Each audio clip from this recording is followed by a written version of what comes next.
Broadcasting from our New England studio, Solutions Review is proud to showcase Revenera in the Solution Spotlight, an inside look at enterprise technologies. I'm Doug Atkinson here at Solutions Review, and welcome to the Solution Spotlight featuring Revenera, and focused on how to manage open source risk in M&A.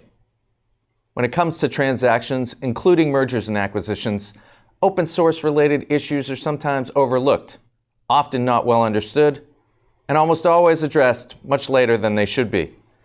So today, we've assembled a team of experts to help explain the critical issues, provide ways to mitigate risk, whether you're sell side or buy side, and break down why being proactive is critical. And to walk us through this presentation today, we have Venkat Ramdonga, Director of Product Management at Revenera, Leon Schwartz, Principal at the GTC Law Group, and Russ Ealing, Founder and CEO of OSS Consultants. Gentlemen, thanks for being with us. Hey, Doug. Great being here. Well, I'm glad you're here. There's a lot to cover. This is a fascinating topic, and I think it's a great one to really dig in on, and we've got a pretty interesting panel. So Russ, I'm going to hand it over to you now. I know you're going to take the lead and then bring in all the other panelists as we move forward. But when you're all wrapping up, I'll jump back in and we'll do a little Q&A at the end. Great. Thanks, Doug. Appreciate that. So hi, everyone. I'm Russ, founder of OSS Consultants. We're a business dedicated to helping organizations of all sizes manage their use of open source software. We help organizations with everything from scanning and audit services to building an entire open source governance program. Before starting the company, I spent over 20 years in several engineering roles at General Motors and had responsibility for designing and implementing a successful open source governance program at GM, which was among the first of its kind back in 2013. As the compliance officer, I built the governance program responsible for reviewing software in every part used in every GM vehicle anywhere in the world. So today, myself and the rest of the team at OSS Consultants offer our recognized industry-leading expertise to help companies of all sizes scan, audit, and report on their software, as well as helping them to create efficient open source governance programs. Follow us on LinkedIn, where several times per week we post tips, industry news, and practical guidance on how you can better manage your use of open source. Thanks, Russ.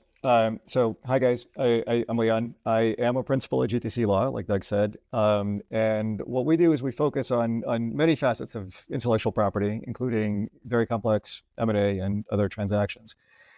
We've also been involved with open source related diligence since long before it became cool to say that you are. So over the last 15 years, I've guided companies large and small through their transactions. I've helped folks understand both the benefits and the risks of using open source software. And we've put together practical, actionable policies and processes that allow them to reduce those risks. And of course, in the course of doing this, I have seen thousands of code scan reports. Prior to that, I was a software developer for almost a decade, which means that I completely understand why many developers tend to dislike most lawyers. And I try very hard not to be one of those lawyers that is disliked by developers. We'll see how successful I am. Hey. Thanks, Leon. Hello, everyone. My name is Venkat Ramdonga, and I'm responsible for the product strategy for Revenera SCA business. And I've been in this role for over 10 years now, and we have built a robust solution around software composition analysis, which specializes in both automated SBOM creation and also deep dive analysis of how we can understand and uncover open source risk coming from open source software. So with that, I would move on to Russ. Great, thanks, Leon and Venkat. And thank you, everyone, for joining us today. So in the next 45 minutes or so, we'll go over a high-level intro of what open source software is. We'll talk about some of the common risks around using open source. Leon will discuss what open source means in the M&A context. And then Venkat and myself will offer some practical approaches to managing open source risk. And following that, Leon will get into some of the finer points in M&A transactions. And then we'll conclude with some Q&A. So with that, let's jump right in, and we will start with some Open Source 101. So if you're joining us live or you're watching the replay, you're already likely aware that open source speeds up time to market, drives innovations, and revolutionizes the technology world. In fact, a recent Harvard study estimates that open source software provides $8.8 trillion of value for companies globally. So there's many definitions of open source depending on who you ask. Despite the variations, most people would define it as free software that's subject to a license that makes the source code freely available to inspect, modify, and share. So use of open source requires you to comply with the terms of the license. But just because you find software on the internet doesn't mean you can use it. In fact, many times there's no license, which means you don't have permission to use that software. So with that basic introduction, let's get into some of the different license types. Leon, over to you. Yep. Hey, thanks, Russ. One other thing I do want to mention on that previous slide is people tend to forget things like data, specifications, interfaces, such as APIs, right? Because they don't think of them as code, but they very much fall under the same sort of idea of if you don't have a license for it, then you can't really use it. So that's something to keep in mind. Now on to this. So if you've been to an open source presentation before, you've likely seen a graphic like this. The thing that we want to make sure is that people understand that open source licensing is not a monolith. It's just like commercial licensing, differs from agreement to agreement. Some are extremely permissive. So you see them on the left-hand side of the screen there. Some are more restrictive, and some you simply can't use in your commercial ventures. Despite there being thousands of licenses out there, you don't have to be qualified to write one. I've written one. We typically see the same sort of 20 to 25 of them that cover the components that most developers want to use, which means that when we are writing our policies and when we're developing our processes, we don't have to worry about the thousands of licenses. We have to worry about those 20 to 25. And we can leave room to review other licenses as they come in, as they become necessary. So with that, let's talk a little bit about open source risks, right? So there are tons of benefits of using and relying on open source software. If there weren't, we wouldn't have much of an audience today. And even though we can't see you, we are assured you're there. But with the benefits, there are also some risks, many of which are similar, of course, to the risks you see with commercial licenses. I don't want to make this seem like it's all doomsday here, but some are a little bit different. So bottom line, right, you can see all the risks on the screen here, but the bottom line is if you use open source software incorrectly, you could be in breach of your contract with the open source developer. Well, that's a lot like a breach of contract with your commercial software developer, right? You could find yourself accused of copyright infringement. So again, sort of similar to commercial software. But you could also end up having your entire work be considered a derivative work of the open source component, forcing you to then either release the source code to your entire program that uses the open source part, or you pay a heavy price not to the original developer for a commercial license. Now, over the years, one thing that I found is that smaller companies often struggle with finding the time and, of course, let's be honest, the money to set up their policies and their processes early enough, right? So they sort of kick the can down the road until they raise money, or they wait for an event, right? For some sort of a transaction to happen where somebody's doing diligence and then this is all going to be done on somebody else's dime. So never a really great idea because it doesn't really take very much time or cost very much money to put a policy in place. So a simple policy is, a couple of $1,000s. And because in the long run, you end up spending a lot more, right? The cost to remediate something, and Russ, I'm sure you'll have something to say about this in a minute, is a lot bigger once you've used it for a while than it is when you're deciding which component to use if your policy says, hey, you can't use this one in this way. The other sort of aspect of this that we're seeing recently is the open source world has really grown up. And so the risk of enforcement that you're seeing, the litigation that we're seeing, is more by commercial entities. You're much more likely to have a vendor demand that you pay for the commercial version of their component that you've been using under an open source license than you are to have the SFC come in and demand that you release your source code for the good of humanity, right? And this, of course, is just licensing risk, right? There are additional risks associated with transactions. We'll talk about those in a minute, but also, obviously, many security risks and other issues that should be addressed as well. Right, Russ? Yeah, absolutely. So, I mean, proper management of open source isn't only about license management, it also has to do with security. But this is true for all software, not just software that's subject to an M&A transaction. So, the reality is that neither open source nor proprietary software is always more or less secure. No software is perfect, so you could find vulnerabilities in just about any software project. So we'll go into more depth on inventory in an upcoming slide, but at a high level, having an accurate inventory of your open source at least gives you additional insight into some of these potential risks or the risk exposure to security vulnerabilities that can be discovered in open source. As Leon mentioned, there are licenses that they have requirements to potentially distribute source code, some of which could be proprietary, as well as licenses that might require you to provide information required to update the device. So those could all be some kind of security risk as well that should be considered. Regarding remediation, this is the risk that you incur when you need to remediate or fix your open source. So this could be upgrading your open source packages due to a security vulnerability or potentially swapping out a package due to undesirable licensing. But whatever your reason for remediating your software, inevitably, as Leon mentioned, it's going to cost time and money to some degree, regardless of whether or not it's part of an M&A transaction. Right. So why do we care about open source in the M&A context? It's a good question, right?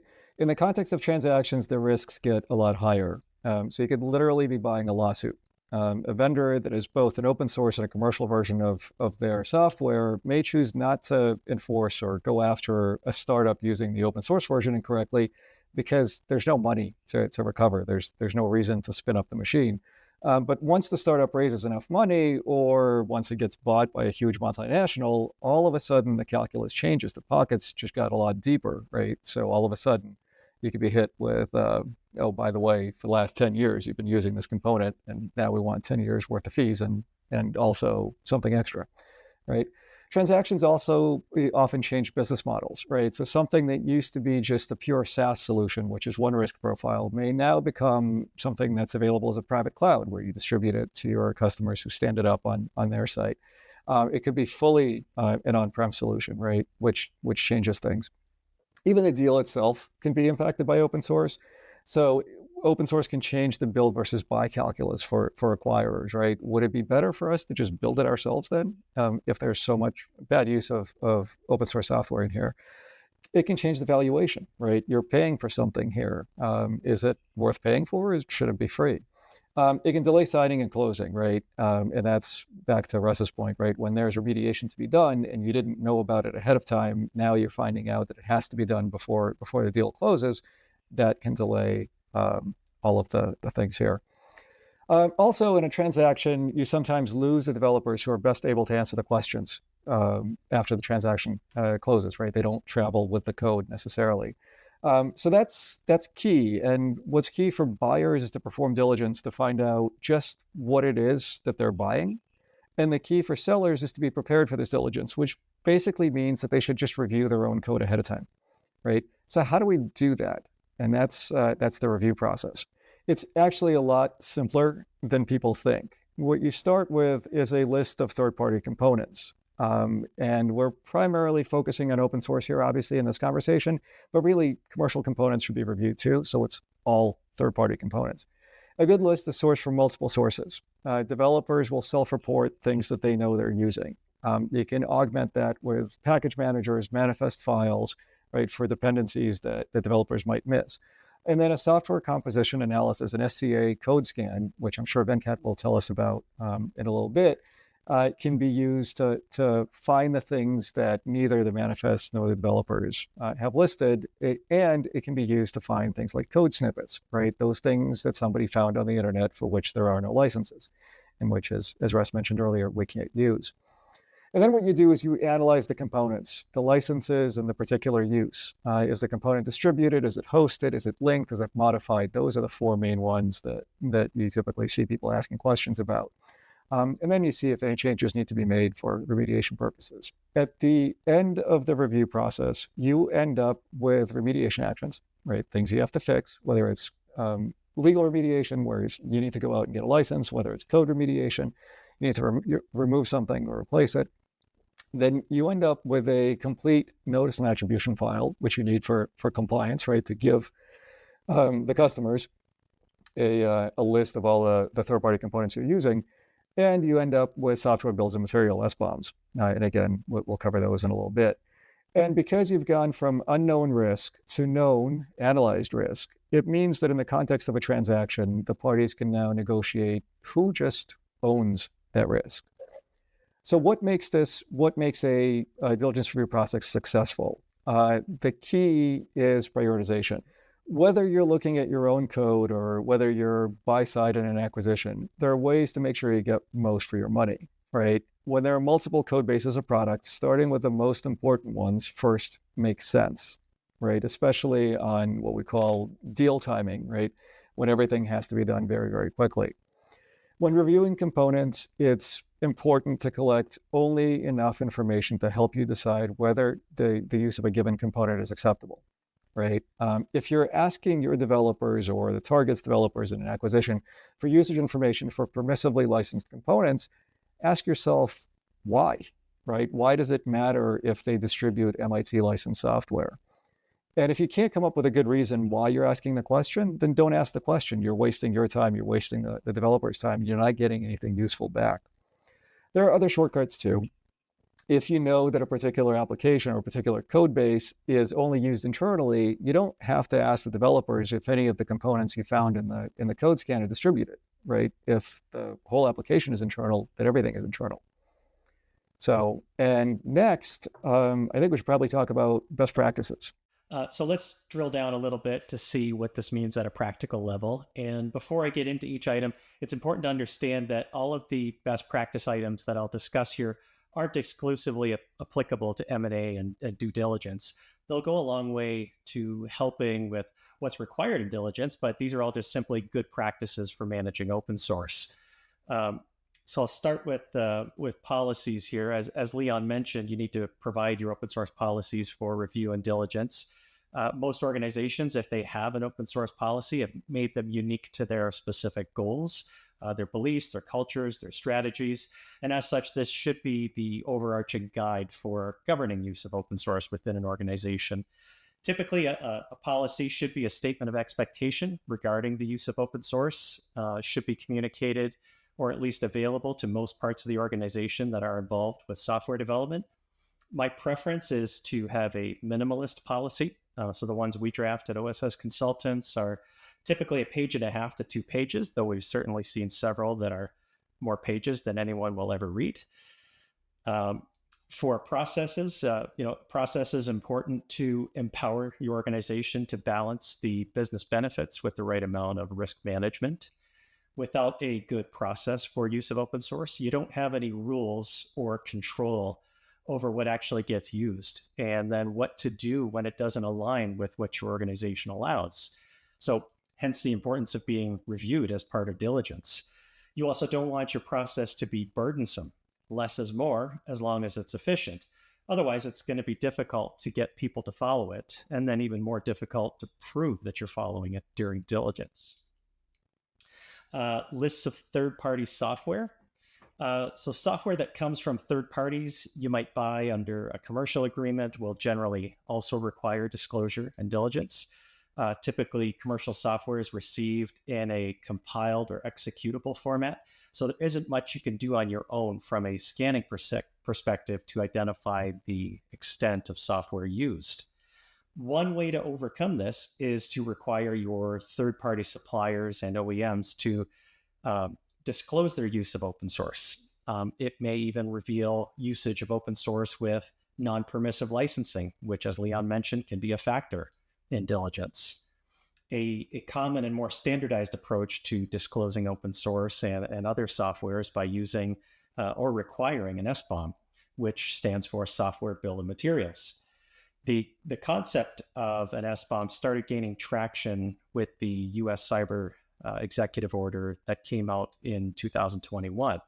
So we won't go too deep here, But an SBOM, for those who are unfamiliar, it's like a list of components. Some would liken that to software ingredients, so such as metadata and authors and versions. It's essentially a summary of the pieces of code that make up your applications and services. So we won't go too deep into this again, but they could be an entirely separate webinar, even an entire webinar series. But please feel free to reach out afterwards if you have any questions. I can direct you to additional resources as well. For notice and attribution compliance, our aim should be full compliance with all open source license obligations, like the ones Leon described earlier. However onerous the obligations of a license may be, we should always make sure that we're at least complying with the obligations that are really not up for debate, like providing notices and attributions and copies of license terms. This can often take effort to compile and assemble these notices and licenses, but there are tools as well as professional services that can help you with this. And I'm sure Leon would agree that having these available on diligence is a definite plus, whereas not having them is not going to be a plus.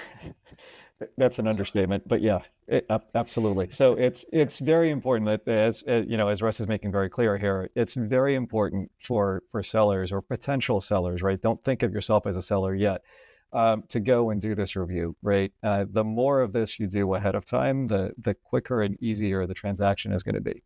Right. It's awesome when on the buy side, you show up and you start asking your diligence questions and immediately you start getting responses. Here's a copy of the policy. Here's a copy of all of our SBOMs. Here are all of our notice and attribution files. Here's the reason why we approved these restrictive licenses, these copyleft licenses. It makes it all go much, much smoother.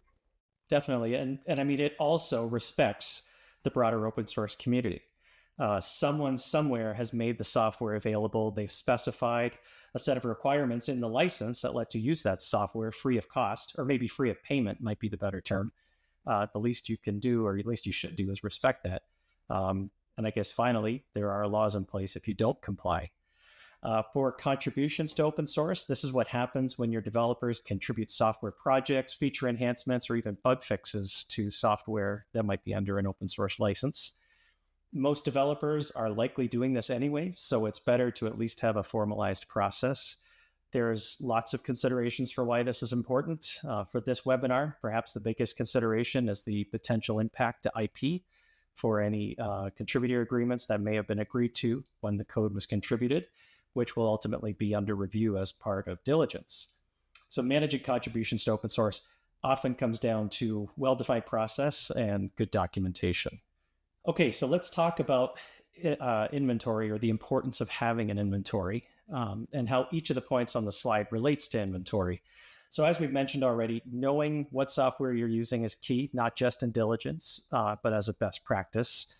Also important to note where that software is used, so in which products and to which customers.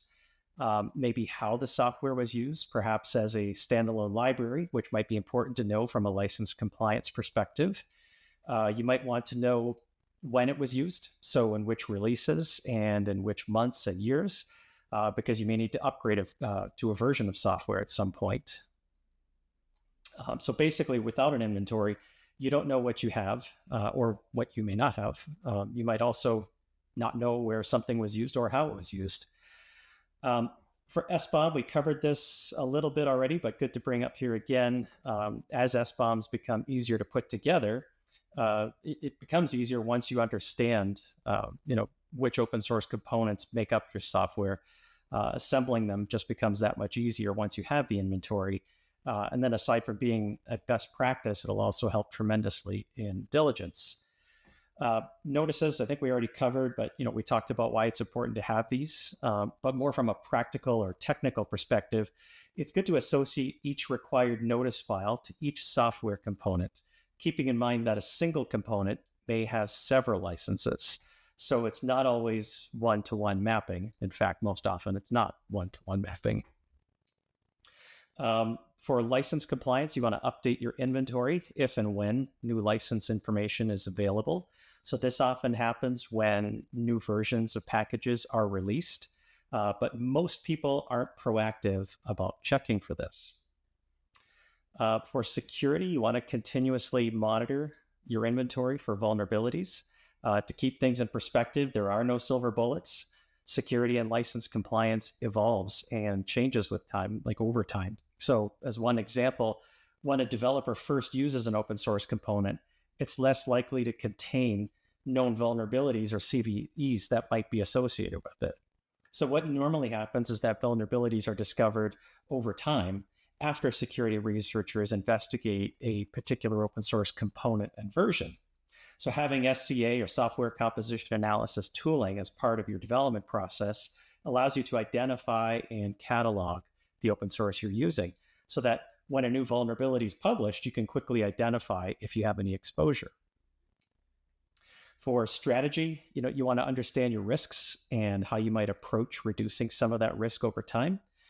For example, your software inventory allows you to look at the bigger picture scenario. You may be able to see that you have more problematic open source vulnerabilities or licenses in use than your legal department would like to see. And that it may take a longer period of time to remediate rather than to assume it can be accomplished as part of a 2-week development sprint. So with an inventory, it'll give you better insights in order to help you plan better. You mean not everything in the world can be accomplished during a 2-week sprint? No way. Shockingly, no. For risk posture, you want to look at this several ways, but having an inventory helps you understand your risk posture. For example, abandoned open source projects that could become security issues since they're not likely actively being maintained. Similarly, you could look at outdated components or packages as they may be unlikely to receive security patches in the future. There's certainly potential risk for risk with licensing. You could have a lot of copyleft obligations that you're meeting, but perhaps the responsibility is with the single person in your department or the one that came from the old company in the M&A transaction. And if they leave or are no longer there, there might not be anybody potentially to help manage that. So with that, let's switch gears a little bit here. We'll switch over to Venkat. You can talk a little bit about the importance of deep scanning and file level evidence and how that helps you understand your inventory. Yeah, thanks, Russ. I think Russ talked about some of the best practices that we should probably adopting, for managing open source. However, if you look at in 2025, none of this process can purely be manual, right? So we would need the right tooling to ensure that the due diligence for uncovering the risk, by using open source software is complemented by a good tool set. Now, modern day, SCA tools or the composition analysis tools, focus on, just SBOM creation, right? And, hey, give me a list of components, that I'm currently using. Give me a list of components that's, exposing the risk, right?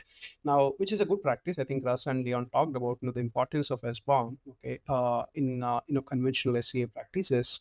But, if you add the context of, an M&A, opportunity or an M&A, exercise, the due diligence requires more than just automated discovery and producing an SBOM. So if you recall a couple of slides earlier, both Leon and Russ were talking about how SBOM is only a part of a larger picture, talking about illustrating all the components used in the source code, but it is not just the only game here, right? So, the importance of, deep scanning and file level evidences when conducting a due diligence, is really paramount. Because, there are two types of, issues that come out of, due diligence when you're doing an M&A exercise is, embedded license snippets, in the code, as the first part, so what happens is, people just go ahead and copy a piece of code, from internet. Could be some Stack Overflow, could be maybe from Copilot or somewhere else. And then just for the sake of giving attribution to the original author, they go ahead and declare a small segment of a license snippet just on top of the method they're using. Now, in most modern day SCA tools, they would fail to actually identify this particular snippet, okay, which would be a very key attribute in defining the open source component, right? We talked about the importance of identifying the right licenses. We talked about identifying the risks, coming out of not identifying the right licenses. So what happens is, it is very critical to reveal the, in code declarations, okay, that confirm the inclusion of an open source library, right? And then, they will have to validate this compliance with the license terms, whether it's a license that is permissive or, non-permissive. Categorize them accordingly in your SBOM. If you're constructing an SBOM, okay, during the due diligence, go ahead and, categorize it accordingly. And just as Russ mentioned, we, open source licensing is never one-on-one, right? So there could be a component that is in use, there could be a file in use, okay, which is largely attributed to and permissive open source license, but I as a developer would have modified the source code during my static linking and made changes and included a method which is probably GPL licensed, right? So these are certain risks, okay, that you would run into if you do not have or pick a tool that doesn't support deep scanning, okay, while doing an M&A due diligence. And the second aspect of it, okay, is how Russ talked about the importance of having notices, right? So, and when you're writing a proper notices text or a notices statement, okay, it's also important to give attribution to the original open source author, right? And more often than not, you'll actually find a lot of copyright statements, okay, available in the source code, available in pom.xmls, available in README files and whatnot, okay, which give us two hints, which help us in two ways. So one, arriving at the open source component based on a copyright statement that could help an open source analyst to find out which component this is being referred to. And second, also giving attribution to the original author. Okay, I love the fact of attribution in the open source world, because it is respectful to say, hey, this is not my piece of code, I'm actually inheriting this from somebody else, and I'm thankful for that. So these two aspects are really important when doing a due diligence, and picking the right SCA tool, okay, which can actually have these capabilities complement your due diligence strategy, okay, is really important, okay, and not just rely on a command line SCA tool that can just produce an SBOM. Yeah, and Venkat, you're not kidding. This idea of giving credit is so ingrained in developers' minds. Many years ago, a former roommate of mine in college copied my code to submit as his own, and then decided to attribute me in the submission for the professor. And I'm glad I caught him before that happened, so we didn't have to answer all sorts of interesting questions. But yeah, he was like, but I got the idea from you. And I'm like, the problem is you didn't get the idea from me, you got the code from me. So this very much just percolates all the way through. So yeah, so you're absolutely right. Like we tend to see this all the time, right? And it's important for the tooling to bring it to your attention, right? Otherwise, there's just thousands of lines of code, millions of lines of code. Yeah, it's simply not possible for us to manually scrape for those and find out which snippet of the piece of code, okay, has a notices segment, which piece of the which snippet of the code, okay, has a copyright statement, which piece has a license fragment. If you think about the GPL license, Leon, so there is a large license, okay, and then there is a license summary, right, and which is just 2 sentences. So it's really important that we capture these, okay, during the scanning process and file level evidences, okay, to finish the due diligence. Exactly. Right. So I'll I'll hand off to Russ again to continue on other best practices for managing open source. All right. Thanks, Venkat. So we talked a lot about how there are all these different ways to better understand and manage the technical aspect of open source. So let's tie it all together a bit and get into some of the governance structures and frameworks for managing open source more holistically. So one such construct is an OSPO. If you're not familiar, an OSPO is short for Open Source Program Office. This is the governance structure that supports and enables 2 primary functions, consumption of and contribution to open source. So usually an OSPO is an organization structure within an organization. Sometimes it's a formal organization, sometimes a little more informal. Most often, an OSPO becomes the place where open source is understood and supported beyond the technical construct from what might be viewed as a purely software development perspective. So at a high level, OSPOs establish and maintain formal policies for your company's approach to open source. They can set development guidelines around use of open source. OSPOs often oversee license compliance, which may include running scans or reviewing scans. This should hopefully involve some kind of governance, especially when the reviews have produced results that are inconsistent with the company policies. So even more broadly than license compliance, the OSPO can often produce essential documentation that we've already talked about, such as the notice reports, security reports, SBOMs that we discussed earlier. And if you're part of a supply chain, this can include identifying any upstream security or licensing risks that might eventually make its way to you and your organization. So we don't have time to get further into OSPOs, but feel free to reach out afterwards if you have any questions, or if you just want to stay informed about OSPOs. Similar to SBOMs, we post OSPO topics quite often on LinkedIn. So give us a follow, and you'll see those topics in your feed. So another construct for managing open source, or even as a framework for setting up your OSPO, is OpenChain, specifically ISO 5230. So we won't go too deep into this, so I'll just touch on it briefly. This is a project from the Linux Foundation. They maintain the ISO 5230 standard, which defines the key requirements of what a quality open source license compliance program should look like. For those that are more focused on managing consumption of open source, meeting the ISO 5230 requirements often gets you most of the way to having a functioning OSPO, which, as we've learned, is not just a good best practice, but can also help set you up by being prepared for any due diligence activities. So OpenChain focuses more on what elements an open source program should contain and less on the how. How the requirements are implemented and met is up to each individual company, and certainly help is available if you need it. So OSS Consultants is an official partner of OpenChain. We've helped a number of companies with various stages of attaining conformance to ISO 5230, including BlackBerry, which was the first whole entity conformance with an official OpenChain partner. The Linux Foundation published a nice, concise case study about how we help BlackBerry attain conformance to ISO 5230. We published a blog article on our site at the link below, and also have the link to download the PDF directly there as well. While you're there checking out the case study, you can also have a look at some of the OSPO and SBOM and other open source resources we provide as well. Okay, let's get back to some of the specifics of M&A. Leon, talk to us about the transactions. And I'm going to try to keep us moving, just because I do want to make sure that we have time for questions at the end. And I prefer to do this, by the way, live, so that the questions come right at us. But we'll take what we can get, and hope that nobody's asleep yet. So we've talked a lot about diligence, and there's a good reason for that, right? Because that's a large part of open source sort of compliance efforts in general, and of course, a large part of transactions as well.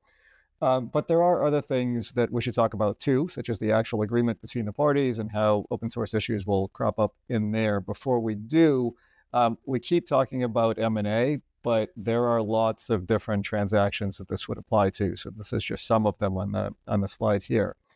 So you've done your diligence, you're negotiating the agreement. What should go in the agreements? We start with representations and warranties, reps.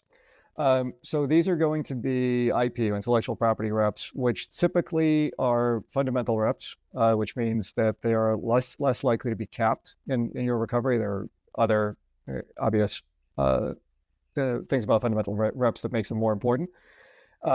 First is a scheduling rep. What is a scheduling rep? It's a rep that requires a true and complete list of all third-party software components with relevant usage information for each component. Does that sound familiar? It better. We just spent, the better part of a half an hour talking about it. It's exactly what you get at the end of diligence, right? In a transaction setting, the buyer wants to know that what the seller has been telling them during diligence about their components, about the use, is actually true, which is not surprising. The seller, knowing that a rep like this is coming, and if you're a seller or a potential seller and you don't think it is, it will be. you need to be careful and thorough when you're answering your diligence requests. As long as at the end of the day, this rep in the agreement tracks the diligence that was completed, it's likely fair for both sides. Now, one thing to keep in mind as a seller, sometimes sellers don't push back on diligence requests that are overbroad or otherwise unfair because they're thinking, you know what, this diligence process is a pain. The quicker I can get through it, the quicker I can get back to developing software and getting paid and selling my company. But again, knowing that at the end of the day, you are going to rep to all of the things that you said during diligence. The time to push back is when you get an overbroad diligence request. So again, knowing that the rep is coming just keeps everybody honest during diligence. Oftentimes what we see is when diligence hasn't been performed, right, or it hasn't been performed very well, the sellers will try to slide things like knowledge qualifiers in here, such as to the seller's knowledge, the list of third-party software is true and complete. That doesn't really work in most cases, right? Of the two sides, the sellers are the ones that have the access to the code. They're the ones who made the decisions about what to use.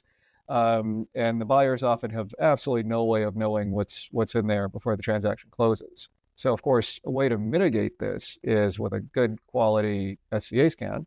So talk to Venkat about that. In addition to knowledge qualifiers, another concept that lawyers really love is materiality. No one wants to be in breach of a rep over some foot fault somewhere. The problem with open source, though, is it's really hard to determine what is and isn't material when it comes to having a complete list of open source components.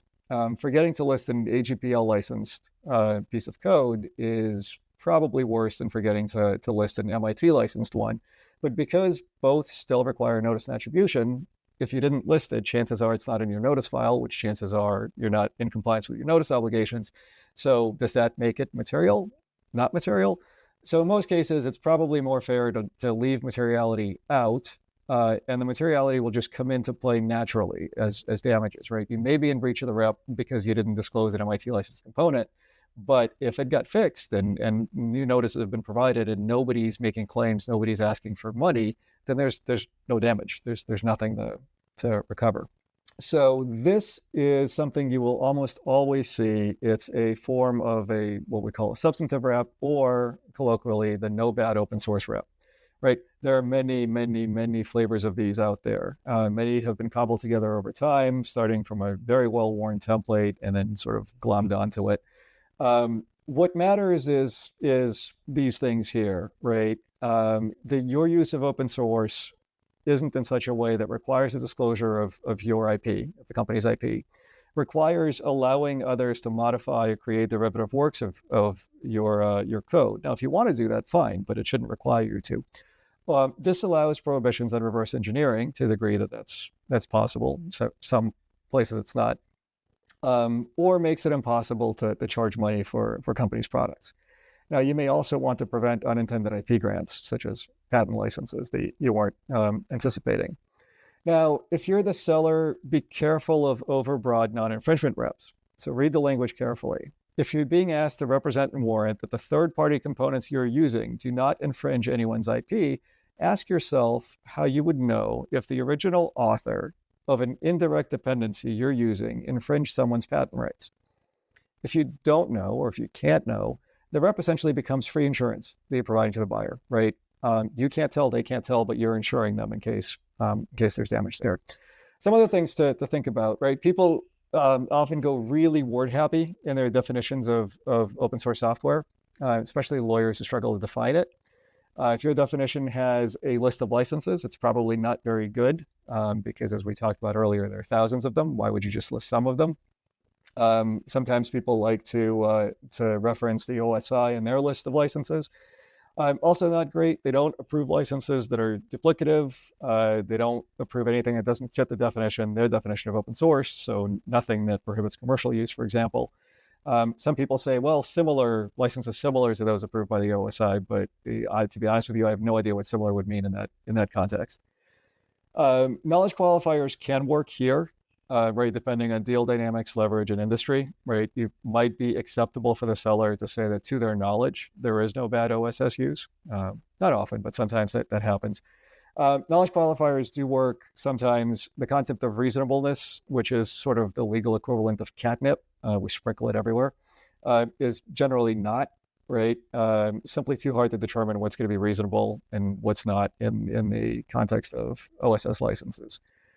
Materiality does work here, so you'll see the overbroad catch-all that we have on the slide here, right? Every license will impose some limitation, some restriction, or some condition on the right or ability of the company to do things, right? To use the software. So if you put the word material in there, that becomes a lot more palatable. So, and then of course, consider whether it's fair to shift some of the risk here from the seller to the buyer via disclosures against this rep. A rep that no recent audits have been performed by third parties, right? More for commercial use, really, but it lets the buyer know if there are companies that are sniffing around and there are potential claims coming later. A rep that all code has been provided to the code scan provider chosen to perform the scan, just to make sure that nothing accidentally, or perhaps less than accidentally, is left off when code is uploaded for scanning. A rep that the seller is in material compliance with all licenses. Why material? Same reason as before, right? There's a chance that they're not in complete compliance with their notice attributions. Most people are not. A remediation covenant, right? So the seller, if they're going to perform remediation that came out of diligence, if it's happening between sign and close, right? You have a covenant that covers it. This can be a closing condition, but as the buyer, have a list of things you will close regardless whether they've been remediated or not, because as Russ pointed out earlier, we can't rely on things being remediated within 2 weeks, sometimes not even within 2 months. So it's important to do all of this earlier if you can. If any diligence is postponed past signing, then a covenant to continue to engage to provide responses makes sense. Otherwise, sellers get awfully quiet between signing and closing.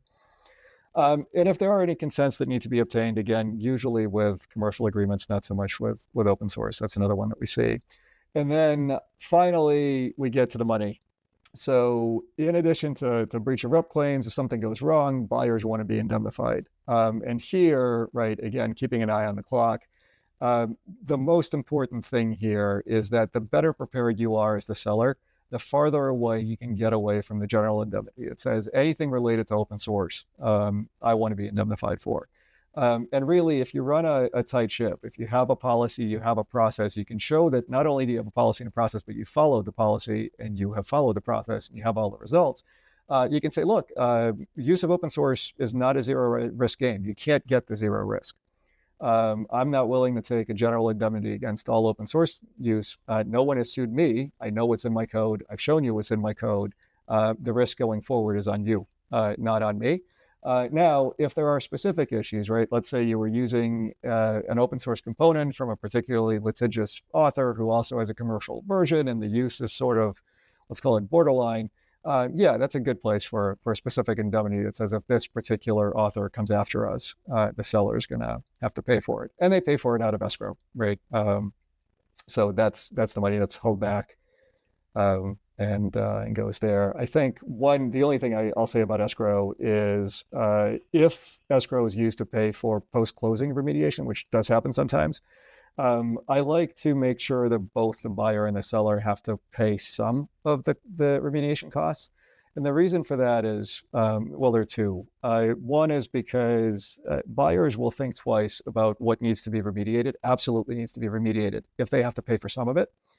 And two, sellers have no control over what remediation actions will be taken after closing, right? At that point, the buyer owns the company, so they can't control costs. So it's a little more fair, I think, to have both pay for some. Should it be an equal split? No, not necessarily. So with that, Kat, I will hand back to you. Thanks, Leon. And as conclusion, I think we'll keep talking about some of the capabilities on how Revenera SCA solutions can actually help. I think Leon and Russ covered quite a bit on the theory and practices on how to actually overcome the risk by including OSS software. But as we talked about it earlier, it has to be complemented with the right tool set, the right tooling, giving you all kinds of insights that are dug deep into the core, for you to uncover all of these risks. So, how do we help, and what's our history is, I think we're probably, 17, 18 years into what we're doing, as a core SCA business. And some of these that you see here, starting from a comprehensive SBOM management, which is the need of the hour as well. We specialize in ensuring that any source code thrown at us, any binaries that are thrown at us, we'll be able to analyze them in a very accurate fashion and produce an SBOM that adheres to all the industry standard, okay, which is either SPDX or SecondDX, and to the latest specification versions as well, right? So this is really important, for modern day SCA, and also, for any M&A due diligence. And this SBOM management, will all fall flat if you do not have a vast collection of open source components. So over the years, we have built a hefty collection of open source components and their metadata, which include like the component versions, descriptions, version licenses, version license history. Okay, which probably Leon has a once an interesting story to tell us about on how certain components licensing change over versions. And all of this collection is really important, for you to understand the license positioning of a particular component version. We keep thinking that, vulnerabilities are an attribute of a component version and not a component, which is true. But then you'll be so surprised to figure that even the licensing of a component, okay, is more often than not, okay, is tied to the version in which when it was released, and not just to the core component. Like for example, a foobar 1.0 could be licensed under Apache 2.0, but then the latest foobar can actually be licensed under GPL, right? Because I decided that I will not provide this as an Apache 2.2 licensed software. So all of this collection is where we really shine in ensuring that both M&A due diligence teams and security teams and OSPO teams, okay, have access to a proper SCA solutioning that helps them stay on top of open source risks, which are either coming from compliance, license compliance, or security exposure. And we talked about a lot of license compliance. One of them about which again ties back to the collection of open source components. But we also have good specialization in compiling third party notices, right? So third party notices is a little tricky. I think Leon touched base on that in a bit before. The third party notice, okay, should actually include the text of the notice that the open source author has originally declared when they have released the software. So, as conventional wisdom says, I found an open source software, I just go to the license, pick up, the notices text from the latest version, and then put it in my notices text. No, it's not. So the true as declared license is available only in the version release of the software. So, and I'm happy to share that, we also have, our ongoing jobs which collect these, license tests in their, true format, okay, which help with end-to-end compliance management in compiling the third-party notices text. And a little bit of how we do this. So we talked about, scanning for copyrights. We're not just about, scanning manifest files like pom.xmls or, package.jsons, but we go file by file within readmes, within notices text, within source code to understand the copyright statement, so that you can compile your attributions document, you can compile your third-party notices text in the most accurate way possible. And sometimes these copyright statements also help you, lead to the right open source component as well. And the next item, I think we talked about deep scanning a little bit, but here is a small screenshot of what we do. Okay, when we say we do deep scanning, right. So this section that you're talking about, looking at on the screen here, okay, which is highlighted in green, okay, is a license snippet. Okay, it's not the complete license, okay, mind you, but it is a license snippet, okay, that somebody has as a good citizen using open source software has decided to include it, okay, in the header of the source file that they're finding. Here is where Revenera's code insight shines, right? So it doesn't just identify that there is an open source component, but at a file level, it helps you highlight that segment of code that helps you in identifying, hey, there is a license segment here, okay, which can help me arrive at the right open source component. All right. So with that, thanks a lot everyone for joining today. And here is the contact information for Leon and Russ. Thanks a lot, Leon and Russ, joining me here. You done?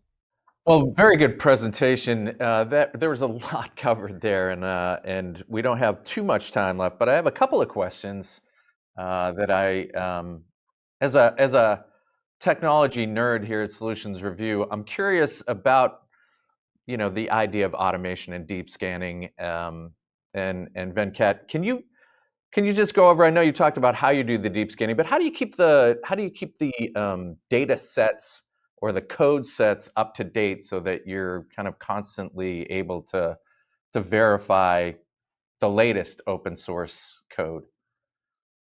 So as I said, I think our history helps here. Like we are very early to the party. Okay, this business dates back. We don't know the exact date, but we've been in this business for over 17, 18 years, and it helped us compile a lot of data. Okay, and maturity in our processes, our engineering processes as well. Okay, help us stay up to date with what is covered and what is covered, what is being collected from where, right? So we have a huge collection of open source components, over 15 million of those, and we frequently update our customer instances, okay, with these open source components. There is two sets of items here that we need to ensure that the customers are updated with. One is, hey, do I have a new open source component available? Do I have a new version of an existing component? Is there a change in the version license mapping? Okay, that's important as well. And more importantly, hey, how often do I actually update or refresh the vulnerabilities? Because vulnerabilities cannot really stand for more than a day. So we refresh all of this data on a daily basis to ensure that our customers are up to date on the latest vulnerabilities. So I would be remiss if I didn't ask the question before we wrap up with regard to the future of code generation and the implications that are right now highly liquid with regard to generative AI generating code, beginning to operate almost autonomously, and there's a strong sentiment that a lot of human coding is going to begin to go away. What are the implications? I mean, from a legal perspective, as well as just a technical perspective, with regard to artificially intelligent code being created based upon it ingesting open source elements? I mean, where does this end, or how does this stay up to date? Doug, do we have another hour or Yeah, maybe no, 6 to discuss? I had to get this one out. I had to. I'm sorry. Yeah, that's the way to sandbag it at the end. Yeah, no, we're happy to come back and do an entire Maybe that's hour it. or 2 or 6 on it. But the short end of it is, of course, that is a big issue, right? Because time and time again, it's been shown that regardless of the settings that you put in place in your GAI tools, they can absolutely spit out code that's an exact copy of what they were trained on. And as Doug pointed out, what were they trained on? Well, they were trained on open source projects, some of which have licensing, which is great, and some of which have licensing, which is less great for commercial use, right? So what you need to do is figure out how to put guardrails in place, how to put policies in place, but most importantly, what you do with the code that the tools output. And the answer there, I think, at the very least, is code scanning. They can pick up snippets, right? Because if they can pick up snippets of code, it should be able to at least give you some level of clarity into what's there. But yeah, it's big topic, obviously. Yeah, no, and I would love to have everybody come back and talk about that. We are in a wild era, and it's only going to get more interesting, and it has implications across all kinds of aspects of life, including certainly software creation, but also the legal issues and open source. So I'm going to leave it at that. This was great. We would encourage everybody to check out Revenera's website for all the deep scanning and code scanning that can go on and reach out. We also have the contact information for both Leon and Russ. That is, if you have any questions regarding specifically open source issues and legal issues.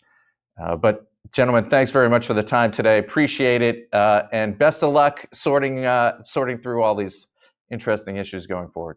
Oh, it's fun, and please do reach out. Right, we're not very fun at parties, but we do like to answer open source questions in our spare time. So thanks, Doug. Thanks to Revenera as well for letting us join. Yep. Thanks, Doug. Thanks Venkat and Revenera. So there you have it, another solution in our spotlight. We want to thank Revenera, Venkat, Leon, and Russ for that presentation, and we appreciate your attendance as well. Till next time, I'm Doug Atkinson here at Solutions Review. Thanks for watching. If your business would like to be featured in a future event, contact us today.